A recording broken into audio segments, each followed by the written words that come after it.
Okay, we are at the bottom of the hour or at the bottom of the fourth, however you want to play it. So let's get this party started. Basins are loaded. Welcome back, everyone, and thank you for joining us for this interactive session on membership best practices. You'll hear from your peers in the Florida chapter who will share their best practices on general membership, and your peers from the Washington, Alaska chapter will share their best practices on enterprise membership. Let's give a shout out to our 2020 LTC sponsors to say thanks. Parallon, Patient, Cenex, and Russell Investments. And now it is my pleasure to introduce the presenters for this session. Chapter Advancement Team members, once again, Lynn Weishart and Bill Ickes. Lynn, the floor is yours. All right, welcome back, everyone. We hope that you got your refreshments and you're ready to settle into your seats for some more learning this session. Hey, everybody, good to be back with you. You know, Lynn, these sessions bringing best practices together is really a chance to visit with some of the real MVPs within HFMA. We know there are a lot of them. Today, we're going to hear from two chapters, Florida and Washington, Alaska, and they've got some great information to share with us. That's right. So that means while you're listening to the best practice sessions, be sure to type your questions into the Q&A so that we can throw them over to the appropriate team, and we'll have some time after each video to answer some questions that you might have. That's right. So with that in mind, let's go ahead and get started with Florida. All right. Hello, everyone. This is Govi Goyle and John Levine. Hey, we are here today to talk all things membership. Specifically, we're going to talk about what the Florida chapter is doing, everything in terms of some of the cool activities, initiatives, all around improving growth, retention, and even the member experience.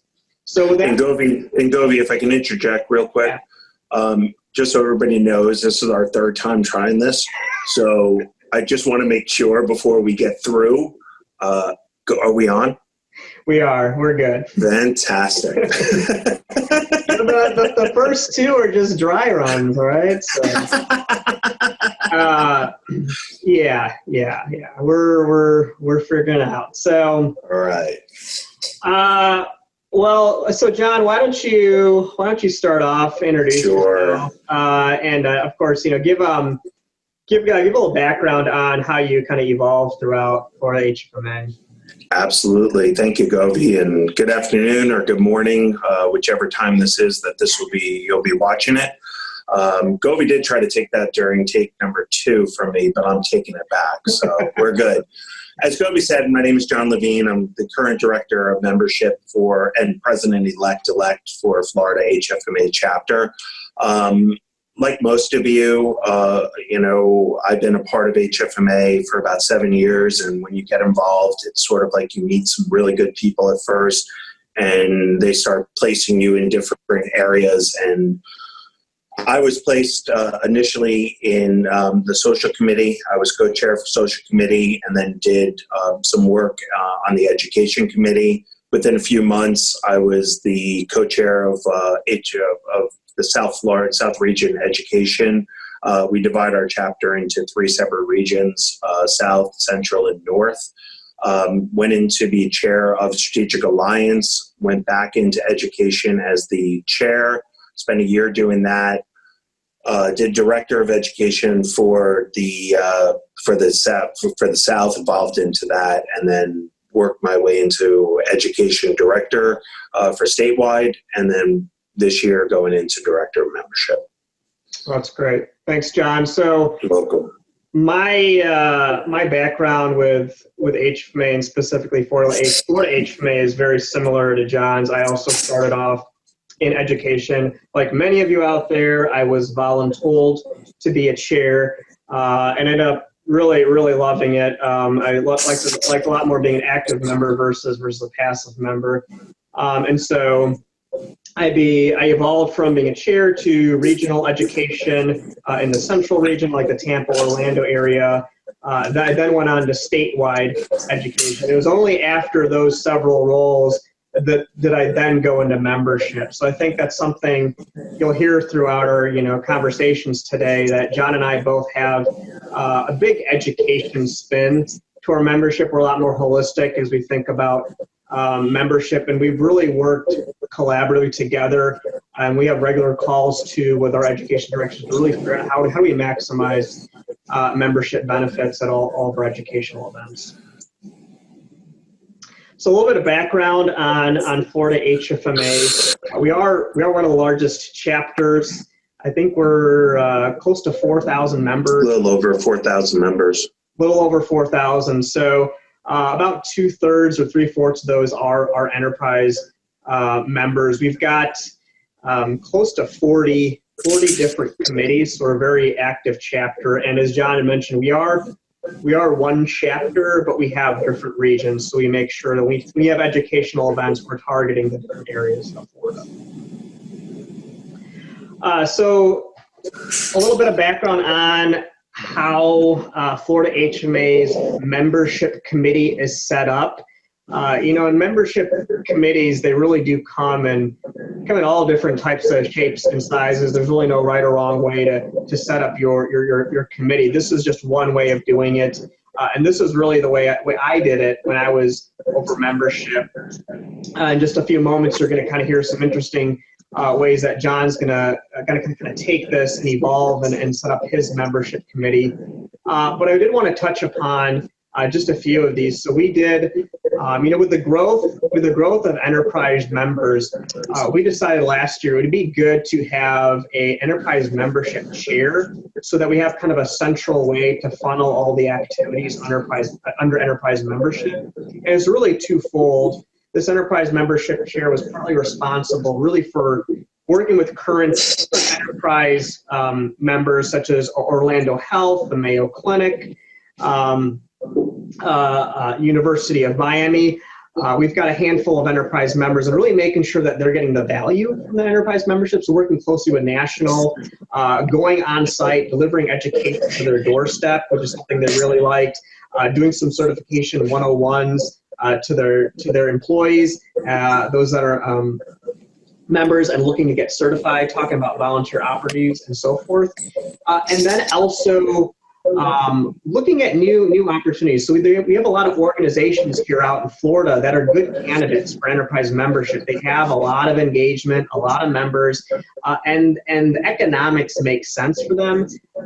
But really, what's kind of missing is really that enterprise membership chair. So we created that chair position to really work with national and identify those new opportunities. And most recently, we've welcomed Moffitt Cancer Center to the family. So we've really had a lot of success with that membership chair. And then in addition to that, I think the volunteer engagement is really something that Florida chapter does well. We have a new member engagement process where every month we will email and welcome new members that have joined and invite them to join a committee, give them some background, just make them feel more welcomed. But I'll stop there and let John kind of chime in and talk about some things he has for his membership here. I think, and thank you, Govi. I think one thing that we've always done is we've looked at membership and education as one thing together, especially when Govi and I started doing the respective roles, Govi into membership last year, and even prior to that, especially when I took on the director of education. But one of the things you always have to look at with membership is they do coincide with education in itself. Take enterprise membership, the way that involved was, as we're putting on these one-day events in these hospitals, we were meeting with a lot of the CFOs, a lot of the C-suite staff, and they were like, I really want to get involved, but it's so expensive. How can I make it work? And working with Rich Lucas and his team from National, we did a lot of, lunch and learns with the team and had a lot of those staff. So we were able to then bridge that gap, got some really good interest. And then when Govi then went into membership, he took it for the enterprise space. But we'll bring the volunteer engagement, and on education, they will have a lot of these roles just as a chair or as a committee member will then jump on to those regional education and then statewide roles. And I think that that's important because that's how we've evolved. I mean, we're lucky enough to call ourselves one chapter as opposed to 3 different chapters within the state, as I know some states do. But it's really connecting that dotted line to make everybody feel as they are. One of the things with Enterprise that we found, and we're really, I'm proud of this that we're doing this year, is that we have our certification chair that we've had in the past, but, you know, looking at ways on how we can bridge that gap and get education to our members. I've been trying to get CRCR certified for the last 7 years. I just haven't done it. I'm the type of person that needs to talk to somebody and learn from it. You know, we've heard in the past, well, you can't come at 4, but the person that wants to come to the facility from the enterprise level is not available at that time. So what we're going to do is we're going to hold lunch and learns starting in August, where we're going to offer 10 weeks of CRCR certification. And then after that, we're going to dovetail over to CHFP and the different certifications that we have. If you can't make it to a meeting, that's no problem. You will then be able to log on online. And this will be open for all of HFMA. So we're really excited and proud of that. Yeah, no, that's great. Yeah. You know, with certification not only being all inclusive and now actually being a good time for a lot of folks to study if they are in lockdown. I know we're also, you know, after even thinking forward beyond the CRCR, the CHFP, there's about 7 different certifications. Yeah. Because our membership is evolving, we're getting a lot of folks joining that are not finance or revenue cycle oriented. We also have that kind of in our long-term plan as well to start pushing those. And I think that's where it's important on the individual membership, because every week or every month we're sending out information to those new members. But and we'll talk about this as we go down a little bit, but as we get more involved, I look at it as a new member as somebody who has not involved. Right. Why are they not involved? And, you know, some people just don't know how to get there. And we'll talk about this in a few slides, but, you know, we send out information to those members to try to say, hey, listen, let's get you involved. This is what's going on. And COVID's changed things, but it's also made it more exciting because we can be together a little bit closer virtually without actually at the stuff. And that's a good segue to this. That's actually, I was going to say, that's a great segue here. So what we're actually thinking about doing, moving in kind of now in this virtual COVID-19 world, because we do have you know, I personally get emails every week from folks that want to get involved, want to join a committee, but you know, they know that there's no on-site events. So maybe in the past they'd help out registration or introduce speakers. Like they want to figure out what can they do now. We still have, you know, webinars where they can get involved in that capacity. But what we're thinking about doing is we're gonna hold, the Florida HMA chapter is gonna hold a virtual volunteer engagement session, probably sometime maybe in middle August. So we're kind of in the planning stages of it, but it's really gonna kind of mimic what we would have done on site. So typically we do it in a live environment. We would have it the day before one of our statewide events, where we would invite anyone that really wants to get involved. To John's point, it doesn't have to be a new member, it could be a long-term member. Anyone that wants to learn more about Florida HFMA, some volunteer opportunities, just have fun, some networking. We're going to put that all into a virtual session. Keep it short, 1 hour session, but pack it with a lot of good content. Invite some of our chapter leaders. Hopefully we can get more of our chairs and co-chairs taking some more leadership responsibilities, and be able to talk about some of the volunteer opportunities they have. A lot of chairs and co-chairs are building up their committees, and they have some opportunities. And then also leveraging some of the technology, doing some of the breakout room stuff where folks, if they've indicated, hey, I really want to focus and learn more about certification committee, or I would really want to get involved with the social committee, can I join a breakout room where I can then talk to just that specific chair or board member? I think and go beyond that, and I think the one thing we're learning as a chapter is how to stay connected when you can't be connected. Right. Because one of the things is if you can't go to an event, if you can't do this, and if you can't go here, what good is it?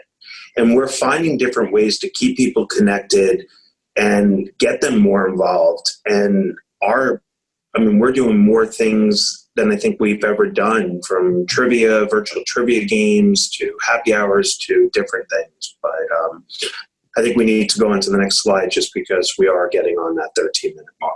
Yeah, absolutely. Thank you. I'm also a timekeeper as well. Well, one other point too. I think you made sometimes it's almost easier to network in a virtual capacity, right? You don't have to worry about getting in a car and traveling, or it's cost free, right? So, well, I think we're learning about that as well. But switching gears, and we're looking forward to when we can all get back together too. Yeah. We're not going to lose sight. We're not going to lose sight of that. But as this time is a little bit down, I'll dovetail into this slide, the membership at events. And one of the things we look at as we're talking about is, how do we get more people involved, both at a statewide conference and also at a regional event.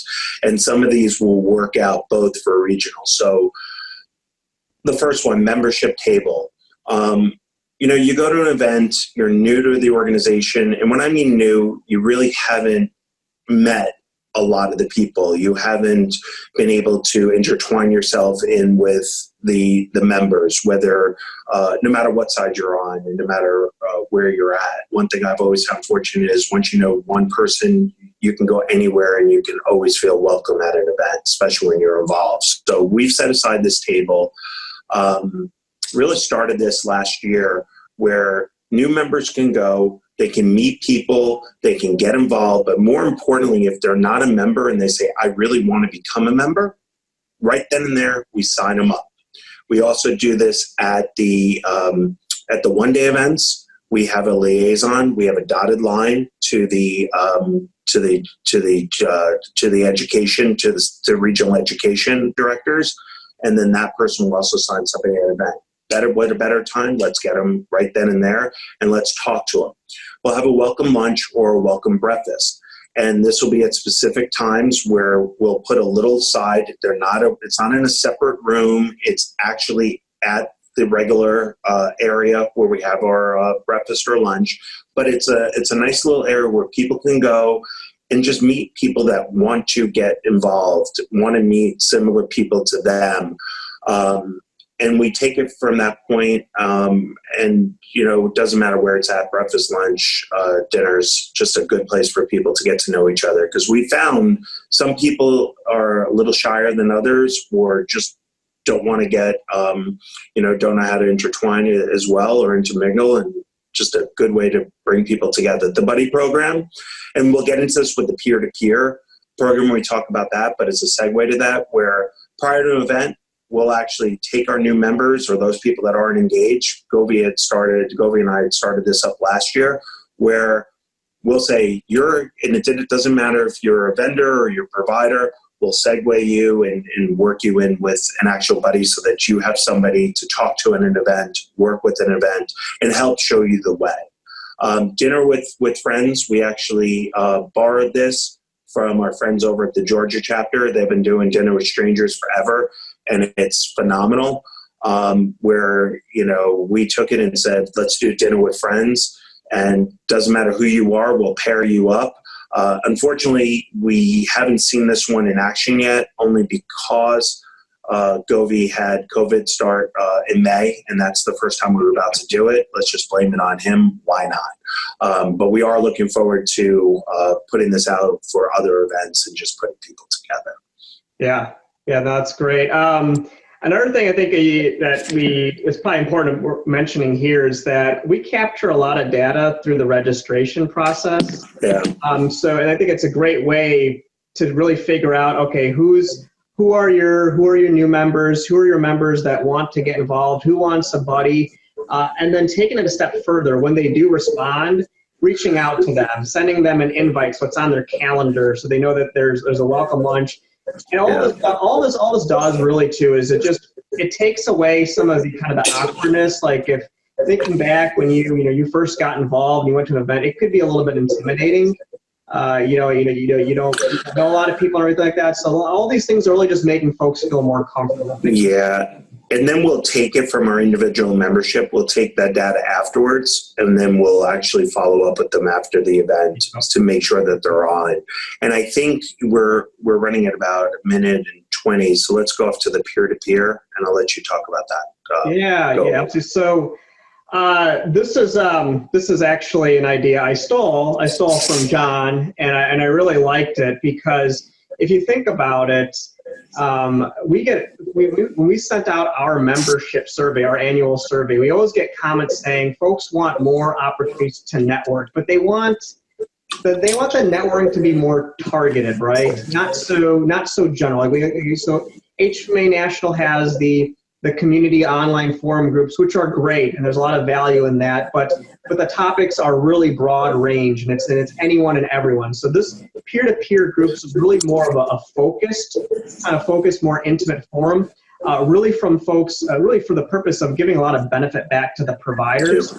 So providers can really reach out and share best practice with each other, and probably now more than ever, we can leverage some of the online social platforms that HMA National is. We can start setting up different peer-to-peer groups, one on reimbursement, one on revenue cycle, one on revenue integrity, and so forth, and really provide more benefit to our members. And this is so important because I think right now we've been so far away from each other, and it's hard for us to communicate because we don't see each other at the conference. I know I've had a few conferences cancel on me where that's the time I talk to my peers, and this forum gives you that opportunity to really talk. So it's a great thing. And I think we're coming up, so unfortunately we're not going to be able to get on the last two slides, except, wow, look ahead. Well, we'll talk. We can talk more on the Go With It campaign if there are questions on that. But and I think you and I are available for questions. I think we're going to have a little Q&A after this, but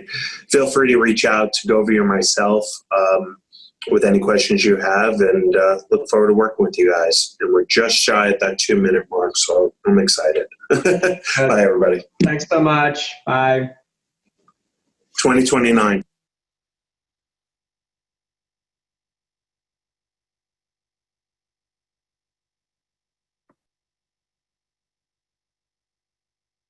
How about those shirts, huh?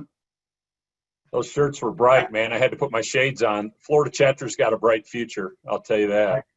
Yeah, we're representing now. Now we're representing Dare to Move, so there you go. There you go. Daring you to move. That's great. You know, I've had the pleasure of, hey, Robert, I've had the pleasure of attending a lot of Florida meetings over the years, and John and Govy are representative of a great group and team of dedicated volunteer leaders down there in that chapter, and they really do a terrific job. So thanks for that, you guys. We appreciate it a lot. Yeah. We've got a good number of people on. We got a good number of people on the call. You shared a lot of good ideas with us. Go ahead and fire off some questions that you all might have as it relates to the presentation that they just gave us from Florida. Some really great ideas.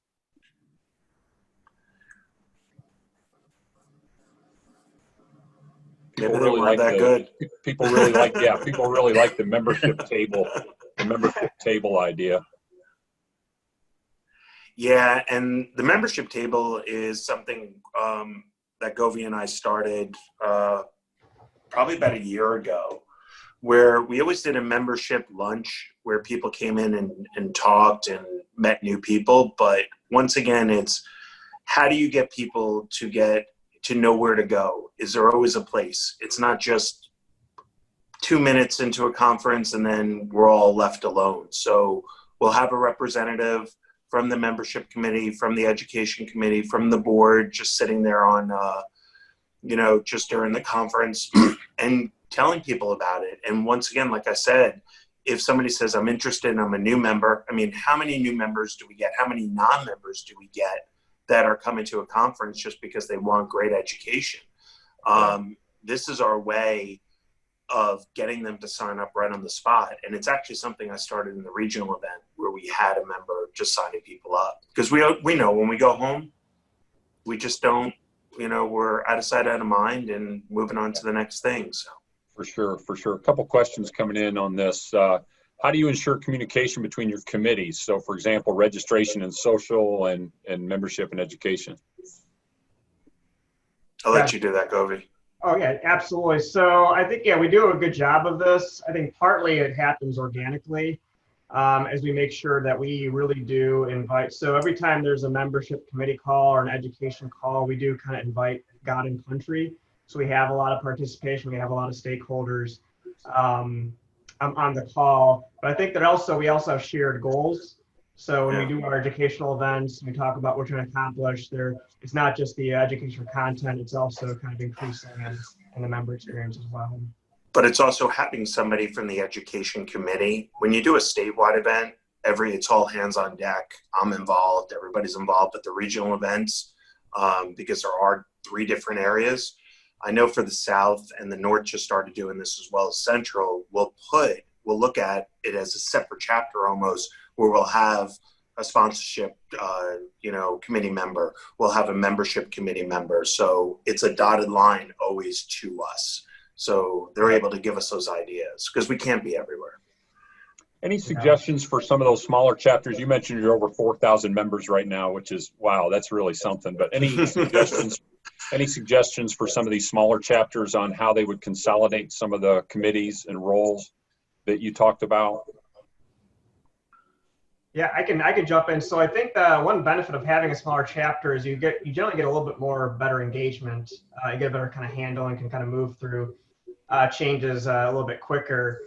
But I would kind of think about how your membership is set up and what you're trying to accomplish. Like if for us this year, certification is a huge goal for us. So we're really making sure we're dedicating resources to that. As John had mentioned, we're going to start doing webinars. We're going to get some testimonials. So there's a lot of activity in handling that. And I think last year enterprise membership was a big thing for us. So we created the new chair. We did a lot of on-site stuff. So I think some of it kind of depends on what your vision is for that year. But I think it can all be done. Getting the right person in the right spot. Yeah, I think we do. I think we act as though the regional with South Florida, we look at that as a separate region. So although we're this giant member, we look at South Florida as a separate. And that is where we do the 1 days that I know you've gone to, Bill. And we will lock up with different hospitals. So, I think you just have to look at your committees and see what people have. But at the same time, sometimes we will have a bunch of people on our committee, or sometimes we have a committee of 1. It's just who wants to do the work. Sure. Samantha, I want to make sure I get the second part of your question correct. Samantha from Arizona asks, how are you porting? I think she might mean putting the membership at events table into digital events. So you have the membership table at, live events. How do you incorporate those into some of the digital events, or are you? Samantha, confirm that I got your question right. Are you guys there, or did you freeze? Hello? Yeah, I think here. Okay. No, Bill first for a second. I think what we're going to start doing is, this is something we're starting to incorporate is the way the digital is out. But when we're having these webinar series, one thing that we want to do is record all that information on who's joining, look at it as a member, and then try to reach out to them. And those are people that we're really going to be reaching out to when we put on this mini LTC. I don't know if you want to add to that, Kobe. Yeah, I think the virtual volunteer engagement session was kind of our way of how do we support, because now that we're not having those on-site events, but there's still a lot of folks that want to get involved. Having a separate dedicated virtual volunteer engagement session to get feedback from our members and talk about opportunities that are still available. And there's a lot that can still benefit the chapter there. Okay. Question about your buddy program is similar to a mentor program, right? So have you identified those people that are, I guess, basically willing to be buddies to new members early on and gotten them on board? I think that's more the peer-to-peers, but yeah, you can talk about that, Govi. Yeah, I think it's a good point. There's the buddy program, there's the peer-to-peer, and then we also have our early careerist program, where that's more of a formal traditional mentorship program where we're pairing early careerists with like seasoned professionals, executives, so they can really have a mentor in terms of their career development on technical side. But the buddy program was kind of more of something like, hey, I'm going to this conference. I might not know a lot of people. Maybe if I buddy up with someone, they can introduce me and tell me the networking and also get me involved in the chapter. And the way that we do that is, it's not like they get to the conference and they found out who their buddy is. We'll let the respective person who's going to be the buddy and the person that, the two people know and say, hey, you're being paired up. They'll work it out prior to the conference, meet up times, and then take it from there. And it's great because, when you go to a conference and you don't know that many people, yeah, it's hard. And that's where we lose a lot of people. Yeah, absolutely. And I might throw in here too that those buddy roles are great for past chapter presidents, to keep them engaged and keep them involved. Absolutely. And same thing with the peer-to-peer, yeah. And that's Talk a little bit about the peer-to-peer, John. Talk a little bit more about the peer-to-peer and just how you launched that virtually. As everything, it's evolving virtually. So it's things that Govey and myself and Robert were talking about on a daily basis. But to us, it's getting people together and it's not just a provider to provider, a vendor to provider. It's good people that have been involved in HFMA that want to get more involved, that want to meet people, that are doing it not because I want to be paired up with the provider because I can go sell them tomorrow. That's not what it's about.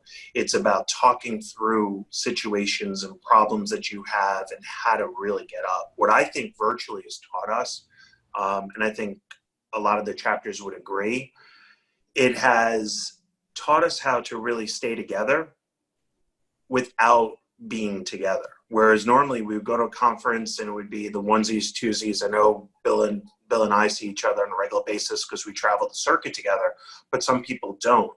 So we're trying to put on more virtual resources and trying to spare people together that way that want to meet. And it's evolving because, I think somebody said before earlier, a couple months ago, nobody would ever thought this was going to happen. So like everybody, we're learning from everybody. And that's where I love to hear people's comments. Absolutely. This has changed life. Yeah. John, you mentioned it in your presentation, and since I'm with the Georgia chapter, I'll just expound upon it a little bit. You mentioned the dinner with friends, and we've done the dinner with strangers for the past several years, and we've had it at our Savannah meeting, which is a great venue, has a lot of great restaurants. But essentially, just to give you some quick background information, we had somebody coordinate that. So we had people that were coming to the conference had to register for that. There was a maximum capacity, and then the organizer took the people that registered for that dinner we called it dinner with strangers. The people that registered for that then got split up to, I think we tried to make it no more than 8 people in a group. Right. And then they literally made reservations at restaurants around the Savannah area for a specific time. Yeah. And so you didn't know who was in your group until that evening. There was a reception leading up to the dinner. And the chapter actually contributed $20 per person toward the dinner, and then you were on your own to pick up the rest of the tab. But it was just a great opportunity for people to connect with other people that they may not have already known, and just get a little bit closer. And I mean, I'm still joking with people about some of the conversations we had and the fun times that we had doing that over the years. I think it's a great icebreaker, and it's phenomenal. Yeah, really, it's phenomenal, Bill. And I think the thing we were looking at it where you always put one provider or 2 providers with it.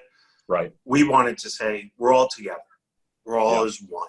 There's time for business, there's time not, and it's time to meet new friends. And I think we all know there's some great people in our chapter. Some people we wouldn't even get a chance to talk to.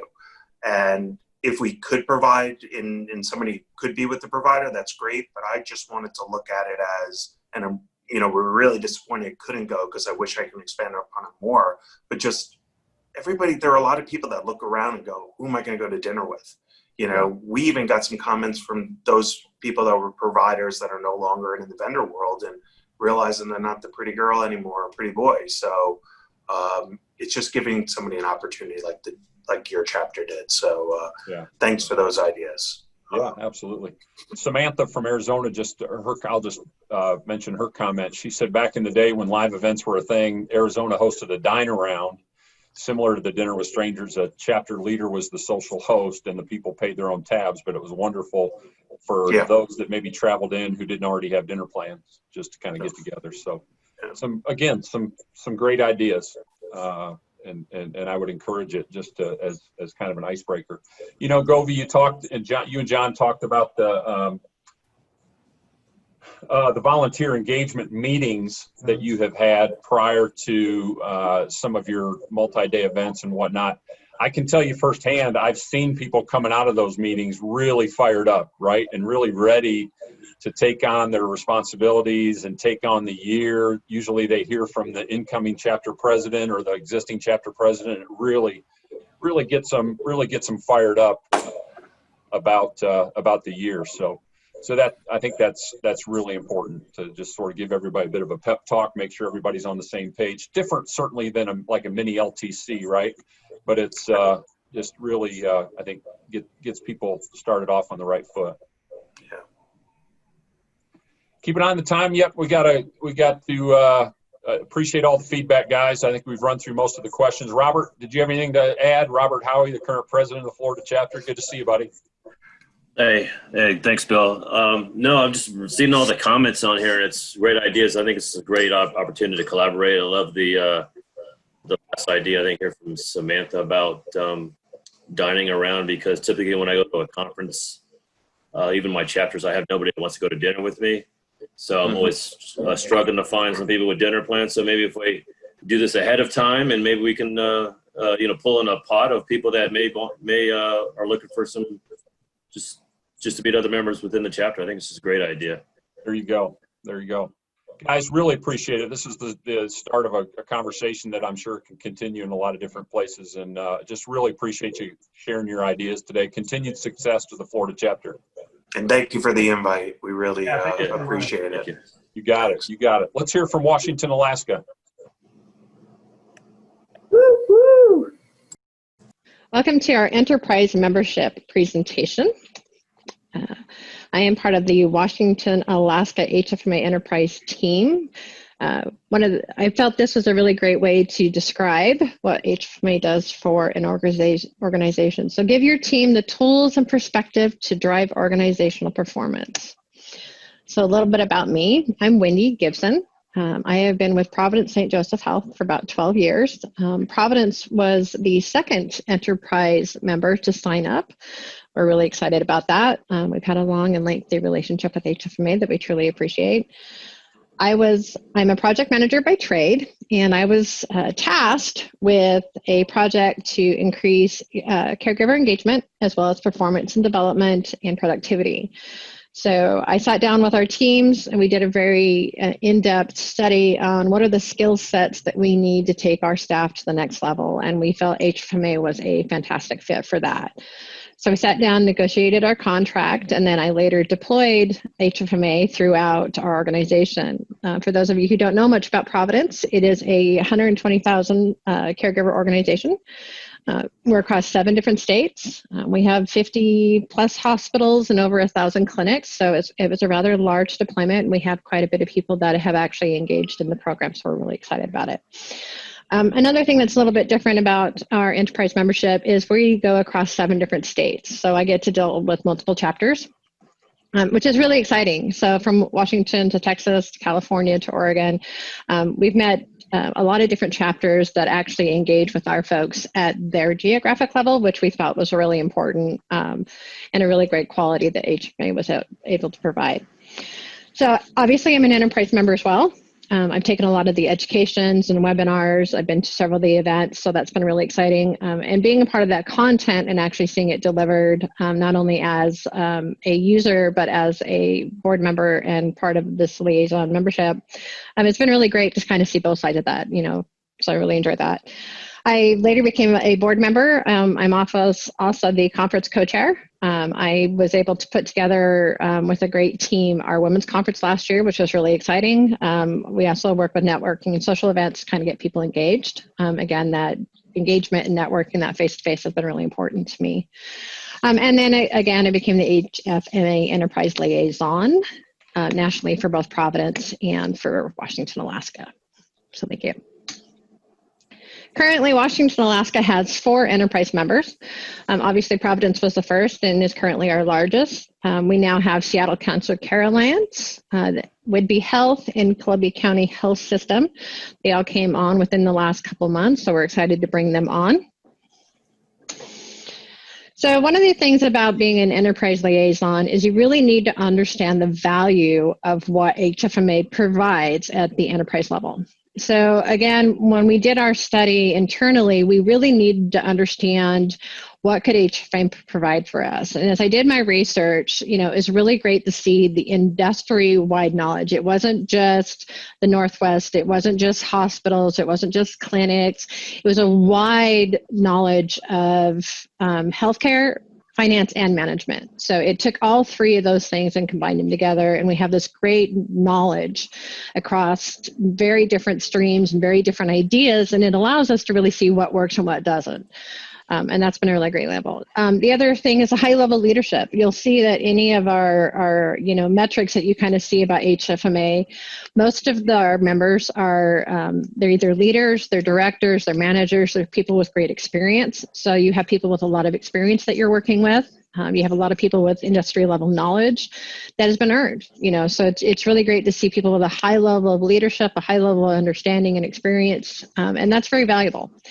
The other thing that I thought was really great was peer reviewed. So any of the content that you see in their training sessions is actually peer reviewed. It's validated. It's, they really make sure that it hits the high marks. It's best practice. And those are really valuable. As an enterprise, you'll find that a lot of companies no longer have internal training programs. So again, this is a challenge in our market nowadays when we get slimmer and slimmer, is one of the things that you lose weight early on is often your training programs. And external training programs are highly expensive, and they have to customize to you. That was one of the other things that we really enjoyed about HFMA is if we brought content to them and said, hey, we need this kind of training, they would partner with us to create that. So again, that was a high value. The expensive training, one of the things that we've noticed when our contract came up and we were evaluating our ROI is we saved over $500,000 in what we would have paid for training any other way. So the value of training is the expense of it. Any other training program that you have, if it's internal, you have to audit it and you have to maintain it. And again, that can be very expensive. You need staff to do that. You need people knowledgeable and experienced to do that. You have to keep the content relevant and up to date. And these can be challenging. So again, a program that can do this can be quite appreciative. The other thing that's really critical is the value of a trained professional. Okay, performance metrics and productivity come from really well-trained folks and folks that know the business and they know what they're doing in it. It also takes around risk. If people, with a lot of the COVID stuff going up right now and a lot of the changes with the CARES Act and a bunch of other stuff, if you're not up to date in it, you can lose millions very quickly. So again, the knowledge level can really mitigate a lot of risk. And the other thing is when you're developing your people, and you're giving them the opportunity to grow, you get a lot of longevity. They develop themselves to become leaders and they stay with your organization. Turnover is highly expensive, as so is training. So HFMA fills a lot of those needs. So as an enterprise liaison, you want to make sure that you understand what those needs can be met and how well HFMA can service those. So best practices. So when you become an enterprise liaison, it's really important to research any new company you have. I do a lot of research. I go on websites, I go to Glassdoor, I check the financials, I look at who their staff is, I get to know their names. What's the community they serve? What's their mission? What's their vision? How many people are we likely to have? Is it a group of 3 people or is it a group of 1,000 people? So kind of get to know what you're looking at so that you can meet their needs and meet them on their level. The second thing to do is to connect. HFMA is a lot about networking and meeting people and creating relationships. And it's not just connecting as a professional or as an enterprise liaison, but as a person. Get to know them as a person so that you can meet their needs on their level, understand what their development is, what their professional understanding is, as well as their personal. So connecting and building those relationships is highly critical. Understand what their needs are, understand what their goals are, understand where their development is, and be specific. And when you're starting to understand those organizational and development goals, ask them specifically, if this was successful, what would it look like? how would you measure it? Give it a number, give it a specific metric that you can look at and say, okay, this is where we're getting to, this is where we are, and this is where we're going. So it's very valuable to understand those metrics. What's one of the other nice benefits of HMA is you have an enterprise dashboard. Make sure they know how to use that. Make sure that they know the value in that so that they can kind of see the metrics of how their success is going, how their growing is. And if they need other metrics, you need to kind of talk that through so you can make sure you can meet those needs. Provide them support. Again, one of the things I was able to do because I had already deployed this program is when I come in and I talk to folks, I ask them, what do you need? Do you need a welcome letter? Do you need a SharePoint site? Do you need, what kind of tools and resources do you need? We do brown bags. We do road shows. What can we do to help you engage your people in this program? And there's a lot of things that we can do to support. A lot of our chapters have some really great ways that they reach out to folks and really trying to help out. Share your experiences. So again, as somebody who's experienced in deployment, I have a lot of experience where I can share those things, and I should share what was successful and also what's unsuccessful. Don't be afraid to share what didn't work. That can be really critical and important to someone else's success. Share your resources, share your knowledge. You have a limited amount of information that you can share because you only know what you know. So share other people too. If there are other resources or other people out there, they might be able to share further and meet needs that you can't. So make sure you share. The other really critical thing is to schedule. Schedule a monthly, bi-monthly, or quarterly meeting, no less than quarterly, so that you're checking in with them and you're saying, hey, how are you doing? Are we meeting your needs? Is there something you need more? And again, healthcare is always changing. It's a very fluid environment. So make sure that you're meeting those people and those needs and that you're checking in regularly. Send reoccurring emails so people know that the content's out there. I know that I get an email from my partner on the inside, and they always send me, what's coming up, especially with COVID. There's a lot of really great material. So those are some of the best practices I use when, as an enterprise liaison. I think it's a really great experience. I think everybody should get the opportunity to kind of meet with our enterprise members and understand what it means as a business. I work with a lot of providers, so that's a little more where my knowledge is, but I think it's a great experience all the way around. So I also included in here a little more detailed things. So for those of you who might want to kind of look at this with a little more detail, here's a little example of kind of, how do I do that research? What do I mean by share those experiences and such? And then this is a little bit of research that I did when our four enterprise members came on, so I could get to know them a little bit better. So that's what I have. Any questions?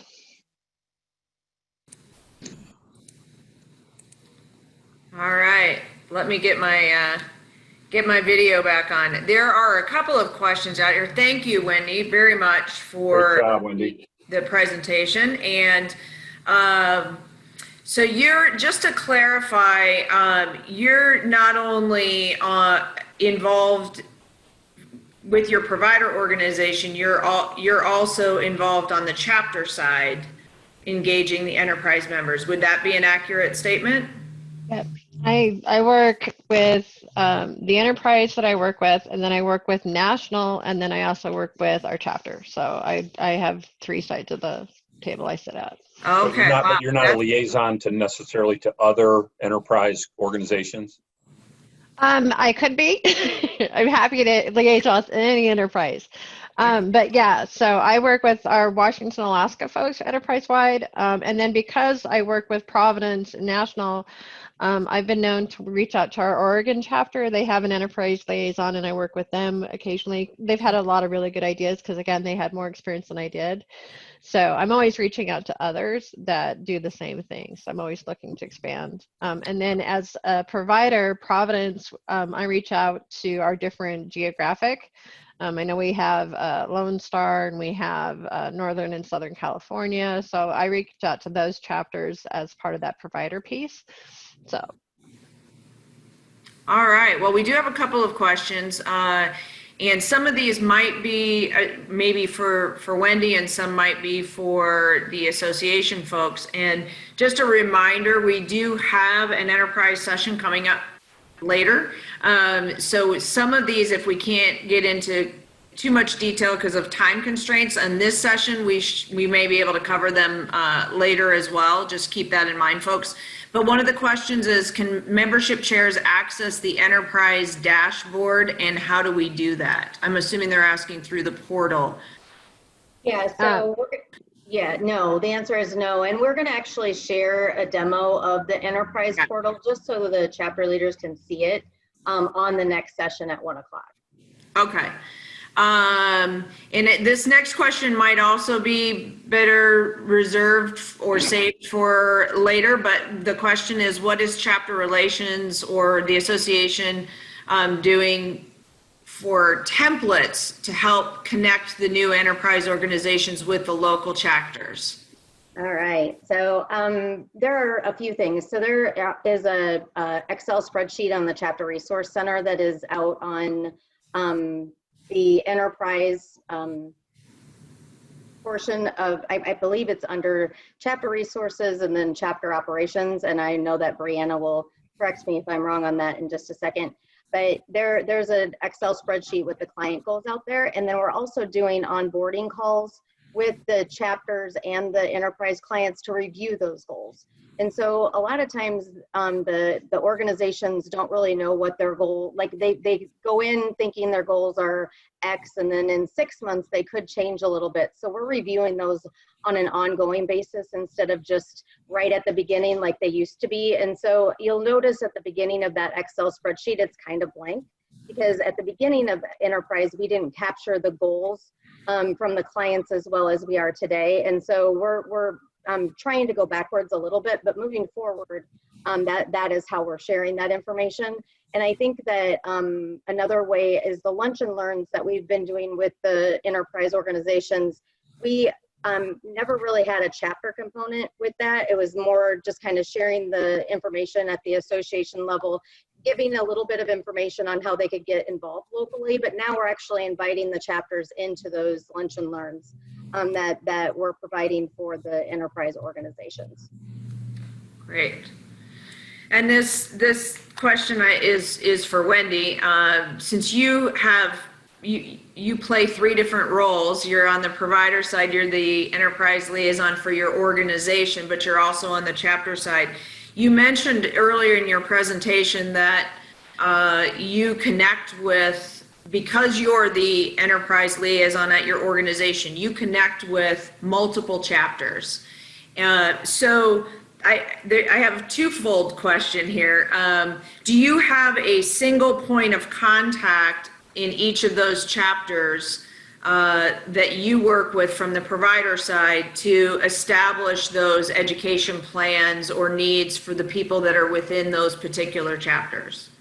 Yes. So what we do is we meet quarterly and we kind of talk about what each chapter is doing. So I see what they're doing, and then I put that on our company portal that I created for us to communicate out. And then also if I have somebody from a certain area that's looking for certain content or looking for a connection, I go ahead and do that. And it can be a challenge with the organization as big as it is knowing all of the players in all areas. And actually reaching out to the chapters has helped that, because sometimes somebody in the chapter will know somebody on the ground that I won't know from a system perspective because I'm too far removed. So again, it really kind of helps us bridge that gap. If they need to know somebody, I do some research and try to find somebody in their area, or sometimes I know someone and then I can connect and get to know them from that side. So it's those quarterly meetings and connecting with each of those leaders that actually helps. All right. Well, that kind of answers my next question, because the next question was really about, do you customize the content? As an enterprise organization from the provider side, you said you research and determine what your staff needs, but what your staff needs in one chapter might look different from the staff in another chapter or another location. So do you work directly with those chapters to customize the content for those groups of people, or is it more of a one-size-fits-all from your organization perspective? At this time, we haven't had to customize anything, but the option's always there. So, the question is always, what can we do to serve you? How can we serve you better? And if there's certain things that I know that are initiatives in that area, HFMA has always been very responsive and saying, okay, yeah, we can meet that need. Or, like I said, when we started our contracts, certifications was very critical. We wanted our staff to get certified. So that's what we worked on. We did some CRCR lunch study sessions and stuff like that in Washington and Oregon. So they did specialize that for us. But often, it's what is that chapter doing in that area? Does it fit the need? And then if I know something that needs to be done, we'll discuss that. So it's a two-way relationship.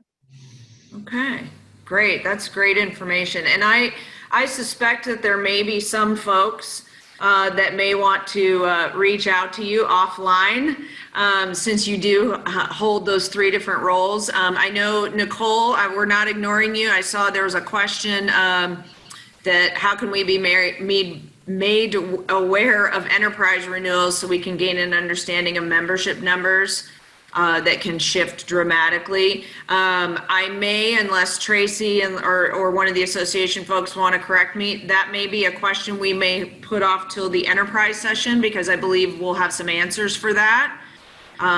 You can correct me if I'm wrong.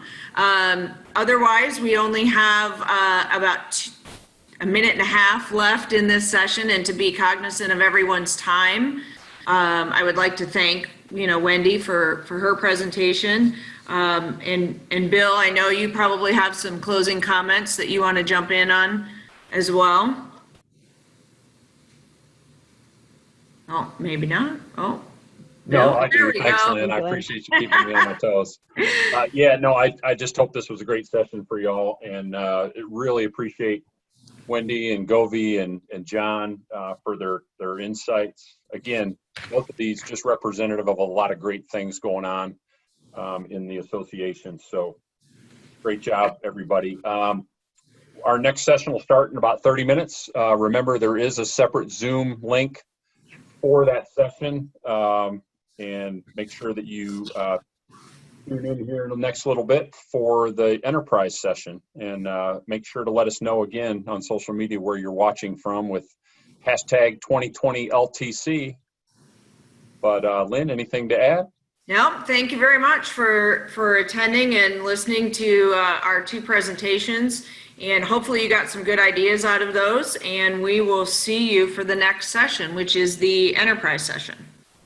See you in about 30 minutes.